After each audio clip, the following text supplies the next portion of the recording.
नमो भगवते वासुदेवाय नमः। आप सभी का आपके अपने चैनल आध्यात्मिक सागर में हार्दिक स्वागत है। आज मैं आप सभी के समक्ष वैशाख मास महात्म्य का अध्याय 27 प्रस्तुत करने जा रही हूँ।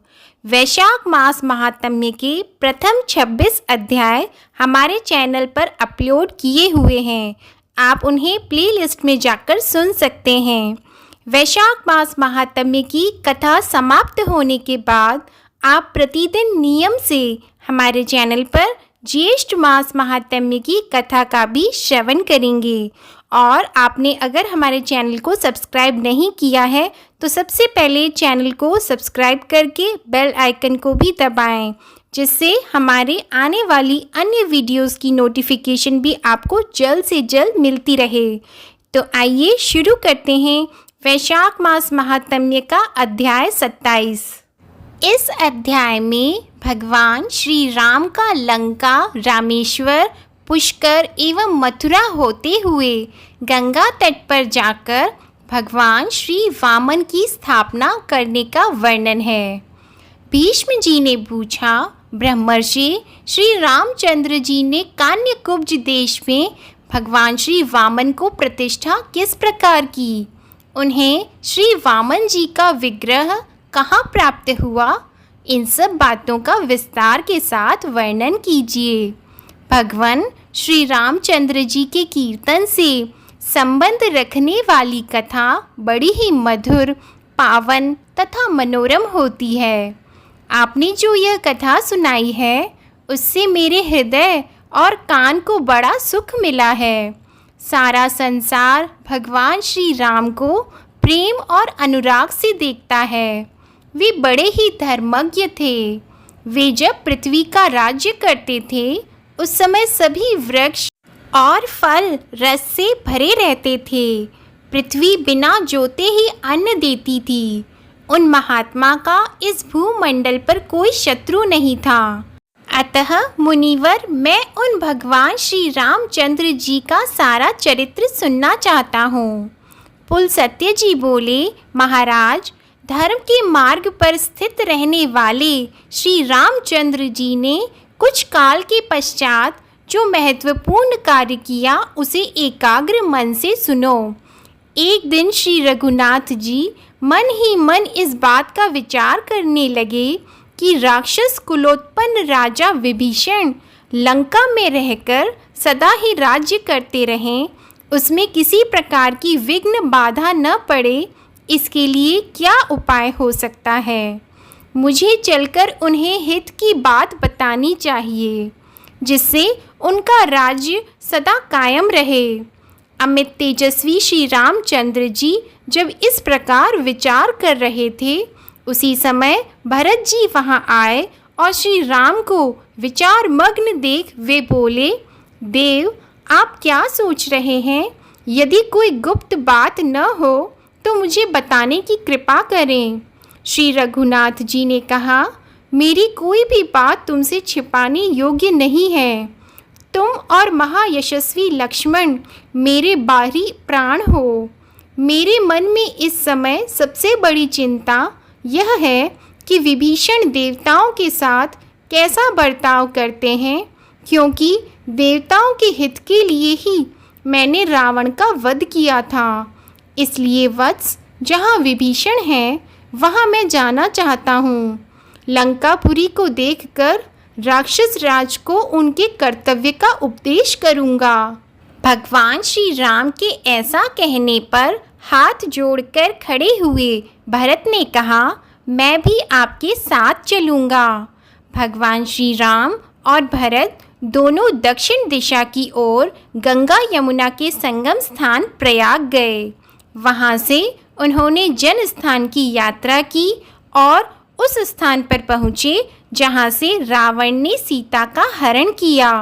वहाँ से वे यमूक पर्वत पर गए, जहाँ वानर राज सुग्रीव अन्य वानरों के साथ निवास करते हैं। इस प्रकार जब परम धर्मात्मा श्री रघुनाथ जी सभा में विराजमान हुए तब अंगद, हनुमान, नल, नील, पाटल और ऋक्षराज जाम्बवान आदि सभी वानर वीर सेनाओं सहित वहां आए और उन्होंने भगवान का दर्शन करके उन्हें प्रणाम किया। सुग्रीव बोले, महाराज, आप दोनों ने किस कार्य से यहाँ पधारने की कृपा की है, यह शीघ्र बताइए। सुग्रीव की इस प्रकार पूछने पर श्री रामचंद्र जी की आज्ञा से भरत ने लंका यात्रा की बात बताई। तब सुग्रीव ने कहा, मैं भी आप दोनों के साथ राक्षस राज विभीषण से मिलने के लिए लंकापुरी में चलूँगा। सुग्रीव के ऐसा कहने पर श्री रघुनाथ जी ने कहा, चलो फिर। सुग्रीव, श्री राम और भरत ये तीनों पुष्पक विमान पर बैठे और तुरंत ही वह विमान समुद्र के उत्तर तट पर जा पहुंचा।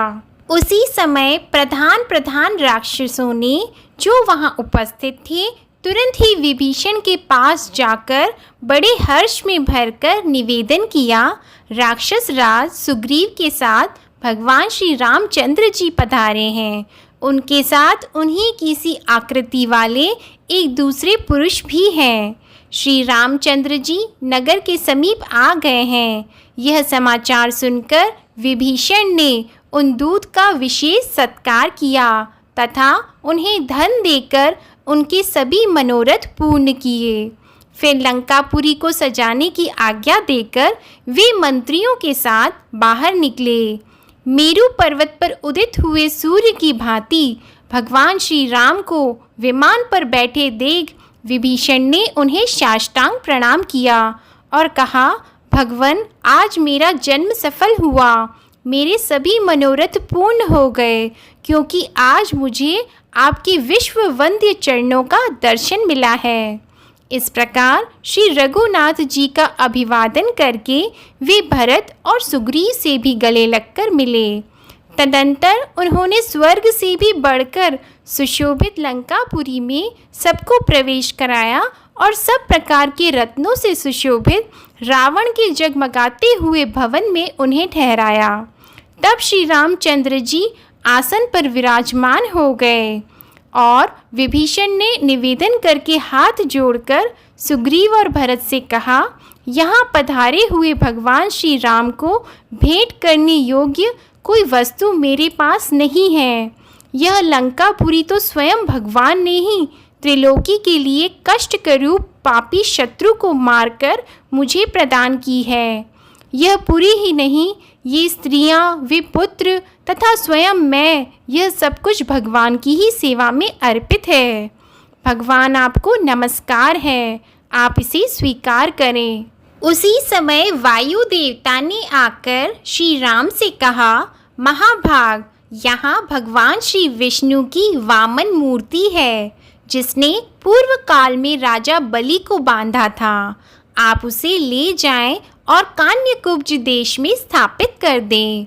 वायु देवता के प्रस्ताव में श्री रामचंद्र जी की सम्मति जान विभीषण श्री वामन भगवान के विग्रह को सब प्रकार के रत्नों से विभूषित किया और लाकर भगवान श्री राम को समर्पित कर दिया। फिर उन्होंने इस प्रकार कहा, रघुनंदन, जिस समय मेघनाद ने इंद्र को परास्त किया था, उस समय विजय चिन्ह के रूप में वह इस वामन मूर्ति को उठा लाया था। देवादिदेव, अब आप इस भगवान को ले जाइए और यथास्थान इन्हें स्थापित कीजिए। तथास्तु कहकर श्री रघुनाथ जी पुष्पक विमान पर आरूढ़ हुए। उनके पीछे असंख्य धन, रत्न और देवश्रेष्ठ वामन जी को लेकर सुग्रीव और भरत भी विमान पर चढ़े। आकाश में जाते समय श्री राम ने विभीषण से कहा, तुम यहीं रहो। यह सुनकर विभीषण ने श्री रामचंद्र जी से कहा, प्रभु, आपने मुझे जो जो आज्ञाएं दी हैं उन सब का मैं पालन करूँगा, परंतु महाराज, इस सेतु के मार्ग से पृथ्वी के समस्त मानव यहाँ आकर मुझे सताएंगे। ऐसी परिस्थिति में मुझे क्या करना चाहिए? विभीषण की बात सुनकर श्री रघुनाथ जी ने हाथ में धनुष लेकर सेतु के 2 टुकड़े कर दिए। फिर 3 विभाग करके बीच का 10 योजन उड़ा दिया और उसके बाद एक स्थान पर 1 योजन और तोड़ दिया। तदंतर वेलावन में पहुंचकर श्री रामचंद्र जी ने श्री रामेश्वर के नाम से देवाधिदेव महादेव जी की स्थापना की तथा उनका विधिवत पूजन किया। भगवान रुद्र बोले, रघुनंदन, मैं इस समय यहाँ साक्षात रूप से विराजमान हूँ। जब तक यह संसार है, यह पृथ्वी और यह आपका सेतु कायम रहेगा, तब तक मैं भी यहाँ स्थित पूर्वक निवास करूँगा। श्री रामचंद्र जी ने कहा, भक्त को अभय करने वाले देव देवेश्वर, आपको नमस्कार है। दक्ष यज्ञ का विध्वंस करने वाले गौरीपते, आपको नमस्कार है। आप ही शर्व, रुद्र, भवरे और वरद आदि नामों से प्रसिद्ध हैं। आप पशुओं के स्वामी, नित्य उग्र स्वरूप तथा जटाजूट धारण करने वाले हैं। आप ही महादेव, भीम और त्रयंबकम त्रिनेत्रधारी कहलाते हैं। आपको नमस्कार है। प्रजापालक, सबके ईश्वर, भग देवता के नेत्र फोड़ने वाले, अंधकासुर का वध करने वाले, आप नीलकंठ, भीम, वेदा, ब्रह्मा जी के द्वारा स्तुत कुमार कार्तिकेय के शत्रु का विनाश करने वाले, कुमार को जन्म देने वाले, नील शिखंड, शूली, त्रिशूलधारी, द्रव्यशायी, उग्र और त्रिनेत्र आदि नामों से प्रसिद्ध हैं। आप देवी पार्वती के स्वामी हैं। संपूर्ण देवता आपकी स्तुति करते हैं। आप शरण लेने योग्य, कामना करने योग्य और सद्योजात 12 नाम से प्रसिद्ध हैं। आपको नमस्कार है। आप मुंडित भी हैं और जटाधारी भी। आप ब्रह्मचार्य व्रत का पालन करने वाले, तपस्वी, शांत, ब्राह्मण भक्त, जय स्वरूप, विश्व के आत्मा, संसार की सृष्टि करने वाले तथा संपूर्ण विश्व को व्याप्त करके स्थित हैं। आपको नमस्कार है। पुलसत्य जी कहते हैं, इस प्रकार स्तुति करने पर देवाधिदेव महादेव जी ने अपने सामने खड़े हुए श्री रामचंद्र जी से कहा, रघुनंदन, आपका कल्याण हो। कमल नयन परमेश्वर, आप देवताओं के भी आराध्य देव और सनातन पुरुष हैं। नर रूप में छिपे हुए साक्षात नारायण हैं। इसमें तनिक भी संदेह नहीं। देवताओं का कार्य सिद्ध करने के लिए ही आपने अवतार ग्रहण किया था। सो अब इस अवतार का सारा कार्य आपने पूर्ण कर दिया है। आपके बनाए हुए मेरे इस स्थान पर समुद्र के समीप आकर जो मनुष्य मेरा दर्शन करेंगे, वे यदि महापापी होंगे तो भी उनके सारे पाप नष्ट हो जाएंगे। ब्रह्म हत्या आदि जो कोई भी घोर पाप हैं, वे मेरे दर्शन मात्र से नष्ट हो जाते हैं। तदंतर श्री राम जी भगवान शंकर को प्रणाम करके वहाँ से चल दिए। जब वे पुष्कर तीर्थ के सामने पहुँचे तो उनके विमान की गति रुक गई। श्री रघुनाथ जी के आज्ञा अनुसार सुग्रीव विमान से उतरकर जब पृथ्वी पर आए तो देखा कि देवताओं, सिद्धों और ब्रह्मर्षियों के समुदाय के साथ चारों वेदों से युक्त भगवान ब्रह्मा जी विराजमान है। यह देख वे विमान पर जाकर श्री रामचंद्र जी से बोले, भगवन, यहाँ समस्त लोकों के पितामह ब्रह्मा जी लोकपालों, वसुओं, आदित्यों और मरुदगणों के साथ विराजमान हैं। इसलिए पुष्पक विमान उन्हें लांघकर नहीं जा रहा है।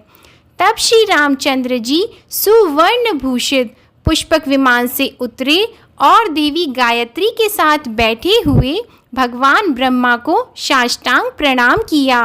ब्रह्मवेताओं में श्रेष्ठ ब्रह्मा जी की जब स्तुति की गई, तब वे विनीत भाव से खड़े हुए श्री रामचंद्र जी का हाथ पकड़कर बोले, रघुनंदन, आप साक्षात भगवान श्री विष्णु हैं।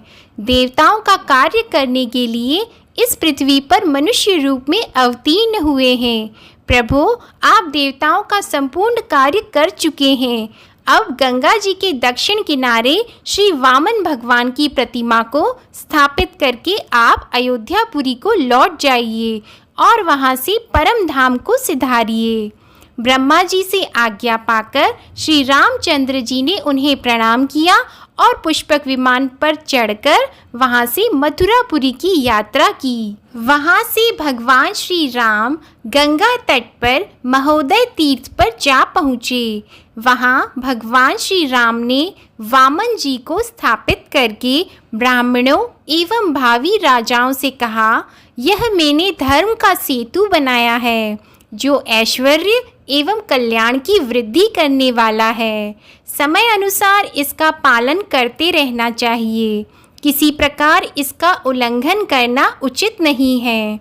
इसके बाद भगवान श्री राम वानर राज सुग्रीव को किष्किंधा भेजकर अयोध्या लौट आए। बोलो भगवान श्री राम और भगवान विष्णु की जय। ओम नमो भगवते वासुदेवाय नमः। आप सभी पर भगवान विष्णु और माता लक्ष्मी की कृपा सदा बनी रहे। आशा करती हूँ आप सभी को वैशाख मास महात्म्य की कथा में आनंद आ रहा होगा। वैशाख मास महात्म्य की कथा समाप्त होने के बाद आप प्रतिदिन नियम से हमारे चैनल पर ज्येष्ठ मास महात्म्य की कथा का भी श्रवण करेंगे। वीडियो पसंद आए तो उसे लाइक करें, शेयर करें और कमेंट सेक्शन में ओम नमो भगवते वासुदेवाय नमः लिखना ना भूलें। हमारे चैनल आध्यात्मिक सागर को अगर सब्सक्राइब नहीं किया है तो चैनल को सब्सक्राइब कर लें और बेल आइकन को भी दबाएं। धन्यवाद।